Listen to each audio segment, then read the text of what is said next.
ಹೆಜ್ಜಾರು ಇವತ್ತು ಅನಿರೀಕ್ಷಿತವಾಗಿ ಒಂದು ಸಿನಿಮಾನ ಬಂದೆ.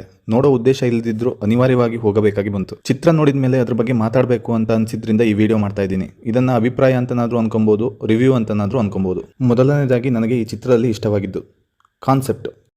ಚಿತ್ರತಂಡ ಪ್ಯಾರಲಲ್ ಲೈಫ್ ಅನ್ನೋ ಯುನಿಕ್ ಕಾನ್ಸೆಪ್ಟ್ನ ಇಟ್ಕೊಂಡು ಅದನ್ನು ಅಚ್ಚುಕಟ್ಟಾಗಿ ತೆರೆ ಮೇಲೆ ತರೋ ಪ್ರಯತ್ನ ಮಾಡಿದ್ದಾರೆ. ಚಿತ್ರದಲ್ಲಿ ಗಮನ ಸೆಳೆಯೋ ಮತ್ತೊಂದು ಅಂಶ ಅಂದರೆ ರಾಜಾರಾಮ್ ಅನ್ನೋ ಕ್ಯಾರೆಕ್ಟರ್ ತನ್ನ ಪ್ರೇಯಸಿಯ ಕೊಲೆಗಾರನನ್ನ ಪ್ಯಾರಲಲ್ ಲೈಫ್ನಲ್ಲಿ ಇನ್ನೊಬ್ಬ ವ್ಯಕ್ತಿ ಮುಖಾಂತರ ಹುಡುಕೋ ವ್ಯಕ್ತಿಯಾಗಿ ಪಾತ್ರ ಮಾಡಿರೋ ಗೋಪಾಲ್ ದೇಶಪಾಂಡೆ ಚಿತ್ರದಲ್ಲಿ ಎಲ್ಲೆಲ್ಲಿ ಕಾಣಿಸಿಕೊಂಡಿದ್ದಾರೋ ಅಲ್ಲೆಲ್ಲ ಪರ್ಫಾರ್ಮೆನ್ಸ್ ಮೂಲಕ ಎಲ್ಲರನ್ನ ಬಡಿದು ಬಾಯಿಗೆ ಹಾಕೊಂಡಿದ್ದಾರೆ. ಜೊತೆಗೆ ನವೀನ್ ಕೃಷ್ಣರವರ ಖಳನಾಯಕ ಪಾತ್ರ, SI ಆಗಿ ನಟಿಸಿರೋ ಮುನಿರಾಜು ಅವರ ಪಾತ್ರ ಸಹ ಚೆನ್ನಾಗಿ ಮೂಡಿಬಂದಿದೆ. ಮೇಕಿಂಗ್ ಸಹ ಚೆನ್ನಾಗಿದೆ. ಇನ್ನು ಕಷ್ಟ ಅಂತ ಅನಿಸಿದ್ದು ಚಿತ್ರದಲ್ಲಿ ಅದ್ಭುತವಾದ ಕಾನ್ಸೆಪ್ಟ್ ಇದ್ರೂ ಸಹ ಅದನ್ನು ಎಸ್ಟಾಬ್ಲಿಷ್ ಮಾಡುವಾಗ ನಿರ್ದೇಶಕರು ಎಡವಿದ್ದಾರೆ.